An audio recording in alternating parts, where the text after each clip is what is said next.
Ah, Rennes, cette ville calme et paisible où vit le Jarl. On va regarder un petit peu ce qui se passe à Rennes. Donc là, autour du campus de la Rennes School of Business, donc déjà pourquoi elle est en nom anglais cette université, mais pourquoi pas, il y a une bande de mecs qui s'est pointée et qui a agressé des étudiants. Je sais pas si je peux montrer les images. Non, je peux pas. Parce qu'en ce moment, il y a beaucoup d'événements qui se passent dont j'aimerais parler, mais on voit trop les vidéos. Là, rien que cette semaine, j'ai vu au moins 6 meurtres en direct. Sans déconner, hein. Il y a une vidéo qui a beaucoup circulé notamment. C'était un mec qui était devant la porte d'entrée d'un appartement. T'as la nana, elle ouvre la porte. Et le mec, hop, il arrache la porte, il chope la nana, il la plaque contre le mur. Et puis il la plante et tout. Puis une fois qu'elle est par terre, il la pointe. Il y avait tout, hein, tout. La vidéo durait 2 minutes 50. Des trucs comme ça, il y en a régulièrement, je peux pas vous les montrer. Et bah ça en fait partie. Là, on voit l'ombre de trois quatre mecs qui sont en train de tabasser un gars, je peux pas vous le montrer. Mais voilà. C'est l'université à Rennes, les copains. Et du coup, il y a eu un communiqué. Madame, monsieur, nous souhaitons vous informer d'un incident. C'est un incident qui s'est produit hier dans les espaces extérieurs de notre campus rennais et vous informer des mesures prises. En milieu d'après-midi. Hein? Ça, c'est le milieu d'après-midi? Ah putain, il fait vraiment un temps de merde à Rennes, hein. D'accord. En milieu d'après-midi, un groupe de jeunes individus s'est introduit dans les espaces collectifs extérieurs du campus.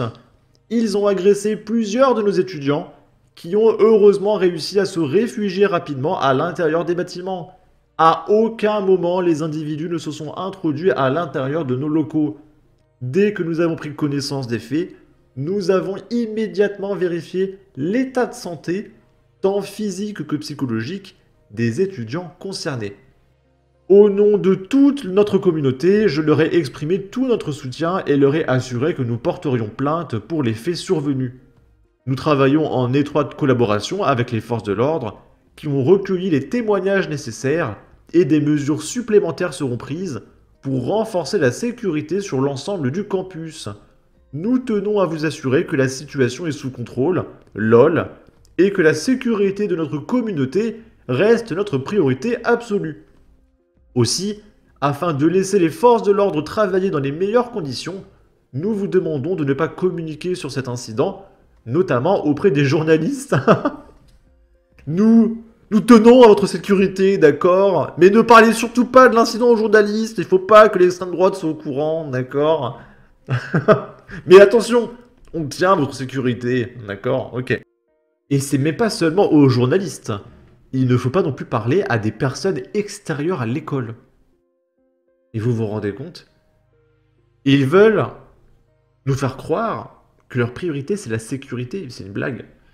Donc évidemment, si ça a été partagé sur les réseaux, c'est que ça a dû faire halluciner un élève et il a partagé ça.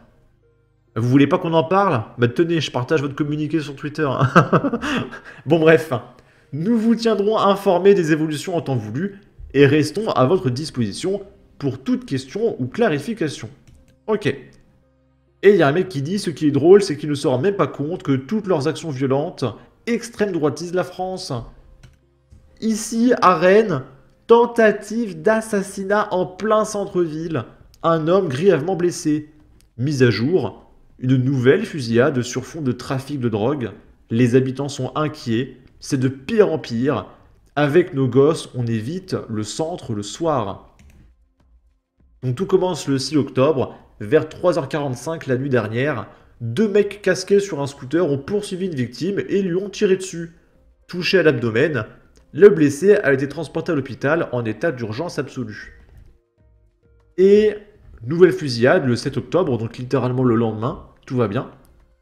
On n'est plus dans les quartiers, on est en plein centre-ville, un samedi soir, s'inquiète aussi Frédéric Gallet, secrétaire départemental Alliance en Ille-et-Vilaine. Ces derniers jours, les coups de feu se sont multipliés à Rennes. Quatrième fusillade en 2 semaines. Dans la rue Saint-Michel, à quelques mètres du lieu de la fusillade, une inscription DZ Mafia a été taguée. La DZ, c'est un des cartels de Marseille né en 2010. D'après les riverains de la rue Saint-Michel, l'inscription serait très antérieure à la fusillade et n'aurait donc rien d'une signature de revendication.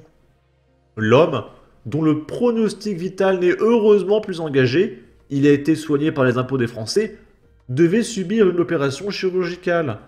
Sur place, beaucoup de commerçants pointent du doigt le trafic qui s'est développé dans le secteur. Avant, il y avait plus de commerce avec beaucoup plus de terrasses et de vie. Maintenant, c'est laissé à l'abandon et certains en profitent pour vendre leurs produits, confie l'un d'eux. Même avis pour l'un de ses confrères. Après les couteaux, maintenant on sort les armes à feu. Tout ça est lié au trafic. Ce n'est pas nouveau. Maintenant, on est confronté à une extrême violence.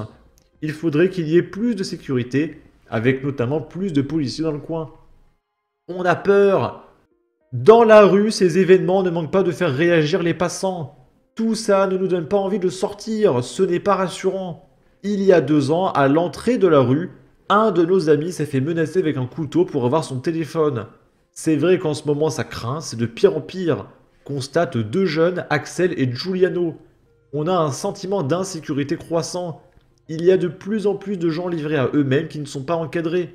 Ça fait écho au trafic sur Rennes, qui est très présent. On ne voit pas les choses bouger. Nous, avec les enfants, on évite le centre-ville le soir, explique Arnaud. Un avis partagé également par Arthur. C'est triste, mais ça ne m'étonne pas. Il devrait y avoir plus de patrouilles de police sur toute la soirée. Alors non. Il faut certes des patrouilles, mais il faut qu'ils puissent tirer, les policiers, et pas juste faire un cache-cache. Je travaille juste à côté, sur la place ralliée du bâti, où un homme s'est fait tuer à coups de couteau il y a quelques semaines. Ok.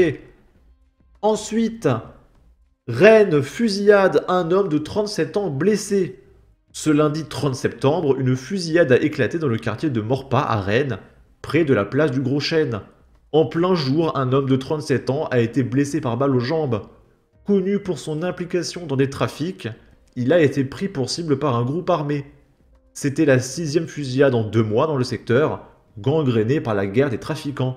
La police est intervenue rapidement et la victime a été hospitalisée en urgence relative par les impôts des Français. Là, on est toujours à Rennes. Des habitants terrifiés après une autre fusillade à l'arme automatique quartier Maurepas. C'était le 24 septembre. Une fusillade a éclaté à 6h15 ce lundi, donc le 24 septembre, allée de Béarnaud, dans le quartier de Maurepas à Rennes. Les règlements de compte pour contrôler les points de deal s'enchaînent depuis quelques semaines. Et on va terminer avec ceci. Rennes, plusieurs blessés dans une bagarre au couteau liée à une affaire de sandwich. Une violente rixe a éclaté sur la dalle Kennedy dans le quartier de Villejean, à Rennes, ce lundi 23 septembre. 3 personnes ont été blessées. Ok. Bon, en tout cas, les copains, si vous voulez partir en vacances, voilà. Il y a Rennes, c'est une ville merveilleuse. Il y a beaucoup de commerce. Voilà, beaucoup de commerce. Sinon, n'hésitez pas à donner votre avis, votre opinion, à partager, liker, commenter. Ça aidera au référencement de la vidéo sur YouTube. Abonnez-vous, suivez-moi sur Twitter. Prenez soin de vous. Salut!